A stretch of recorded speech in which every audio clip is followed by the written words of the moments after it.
రానున్న RTC trade union ఎన్నికల్లో INTUC జెండా ఎగరాలని రాష్ట్ర కార్యనిర్వాహక అధ్యక్షుడు సయ్యద్ మొహమ్మద్ ఆకాంక్షించారు. శుక్రవారం పట్టణంలోని తరంగిణి ఫంక్షన్ హాల్లో జరిగిన ఆత్మీయ సమ్మేళనానికి ఆయన హాజరయ్యారు. ఈ సమావేశంలో ఐఎన్టీయూసీ జాతీయ అధ్యక్షులు సంజీవ్ రెడ్డి ఆదేశాలతో రాష్ట్ర కమిటీని ఎన్నుకున్నారు. స్టేట్ జనరల్ సెక్రటరీగా జక్కుల మల్లేశంను ఎన్నుకున్నట్లుగా తెలిపారు. వచ్చే ఎన్నికల్లో ఆర్టీసీలో ఐఎన్టీయూసీ గెలిపే లక్ష్యంగా పనిచేయాలని పిలుపునిచ్చారు. రిటైర్డ్ ఎంప్లాయీస్ యూనియన్ ముఖ్య పదవుల్లో ఉండకూడదని, సర్వీసుల్లో ఉన్న వాళ్లకు మాత్రమే అధ్యక్ష, కార్యదర్శులు లాంటి పదవులు కేటాయించాలని ఆయన సూచించారు. అలాగే సమ్మెకి దిగే సమయం కాదని, ప్రభుత్వానికి కొంత సమయం ఇద్దామని సూచించారు.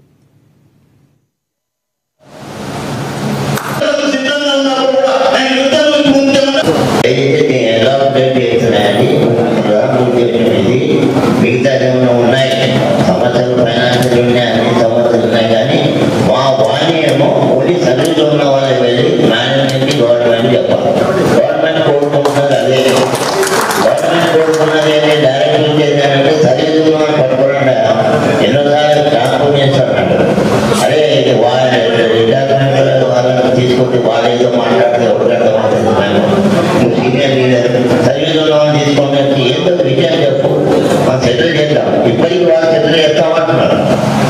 సమ్మె డబ్బా కొట్టి వాళ్ళ ఉనికి కోసం చేస్తున్నాం. మాకు ఉనికి వాళ్ళ ఉనికి కావాలి. సమ్మె కోసం వాళ్ళకి ఏదో సమ్మె చేయాలని వాళ్ళకి మా ఆలోచన వాళ్ళకి ఏం లేదు. వాళ్ళ ఉనికి కోరుకోవాలి. వాళ్ళు బతకాలి. ఏదో ఉనికి కోసం ప్రాకులాడుతున్నారు.